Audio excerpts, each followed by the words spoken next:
지난 한의학 관련 영상에 많은 분들이 관심을 가져주셨습니다. 너무 감사합니다. 먼저 이런 댓글 달아주신 분들 감사합니다. 사랑합니다. 열심히 하겠습니다.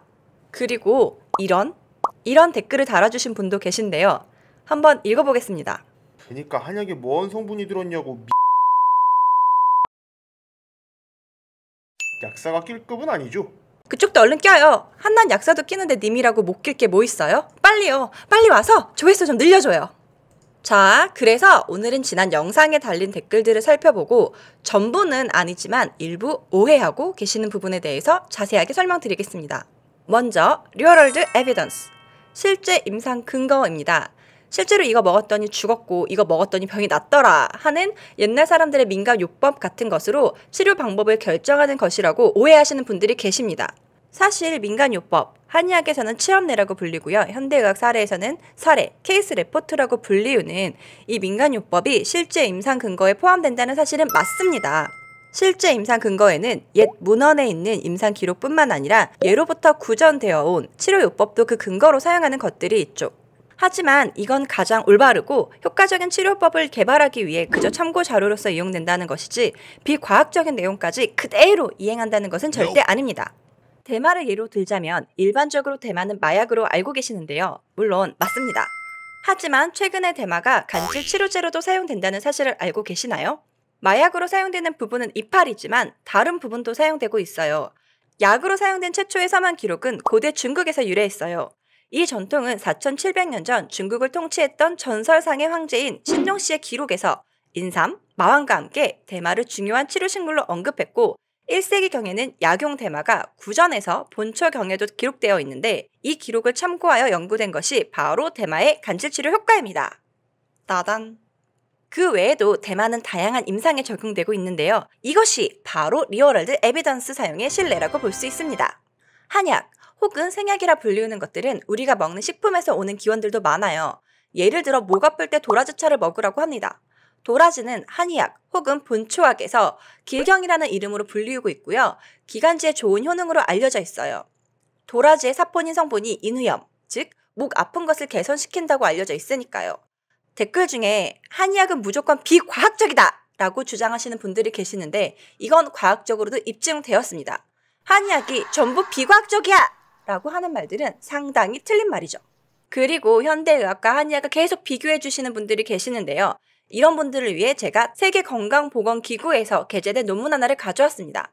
Traditional Chinese Medicine Could Make Health One for True의 요약본인데요. 구글에 검색하시면 쉽게 찾아볼 수 있습니다. 이 논문의 23페이지를 보시면 전통의학에 대한 수학 분석이 나와 있습니다. 여기서는 O, Opportunity의 기회와 3, 위협을 인디케이션과 리미테이션으로 분석했네요. 스웰 분석이 되겠습니다. 따단. 먼저 강점은 1. 부작용 없음. 2.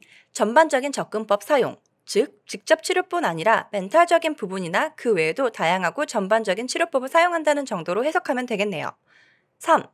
오랜 시간에 걸쳐 입증된 효과. 4. 자급자족 가능. 해당 지역에서 치료제의 수급이 가능하다는 말로 해석할 수 있겠죠? 5. 적절한 기술의 형태. 약재 간의 배합같이 의료기술로서 적절한 학문적 토대가 있다고 해석하면 좋을 것 같습니다. 그리고 마지막으로 적은 독성입니다. 반대로 약점은 1. 비교적 표준화되어 있지 않음. 하지만 현재 식약처 등록된 한약제제는 GMP 시설에 맞춰 생산됩니다. 2.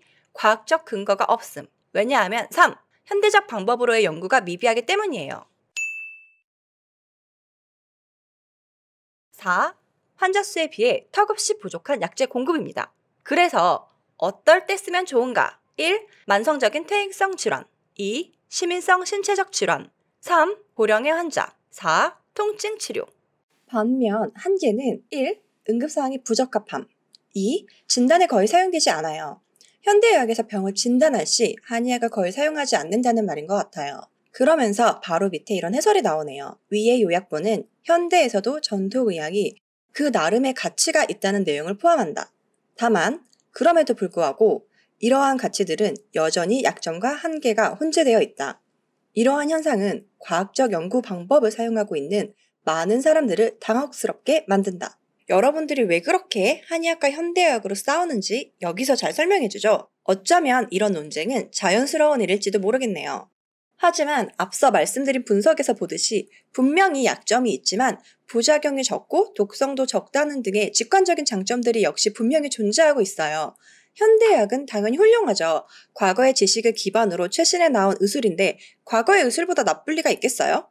하지만 현대의 의술로 완벽하지 않은 부분을 한의학으로 채울 수 있다면 그 자체로도 인류에게 가치가 있는 학문이 아닐까요? 약사 주제에 뭘 알고 떠드냐는 분들이 간혹 계시는데 유튜브라는 것이 뭐 이런 것 아니겠습니까? 하고 싶은 말은 해야죠.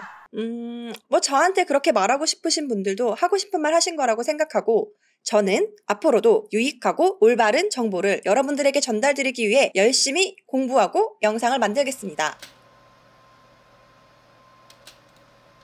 그러면 다음에 또 만나요.